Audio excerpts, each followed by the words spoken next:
राज ठाकरे आणि राऊतांमध्ये गेल्या 10 दिवसांमध्ये 3 बैठका. दोघांच्या युतीमध्ये पवारांच्या एनसीपीला घेता येईल का, चाचपणी सुरू. शरद पवार आणि राऊतांमध्येही परवा बैठक झाल्याची माहिती. लोकांना कर्जमाफीचा नाद लागलाय. आम्हाला निवडून यायचं असल्यानं निवडणुकीमध्ये आम्ही काहीतरी आश्वासनं देतो. कर्जमाफीवरून सहकार मंत्री बाबासाहेब पाटलांचं वादग्रस्त विधान.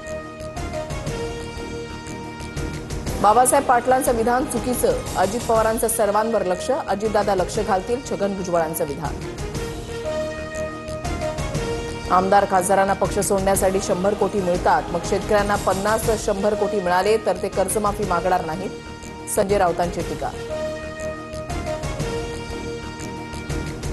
सरकारमध्ये लोकांनी अशी वक्तव्य करू नयेत. नुकसानग्रस्त भागातील सर्वेक्षणानंतर निर्णय जाहीर होईल. बावनकुळेंची प्रतिक्रिया.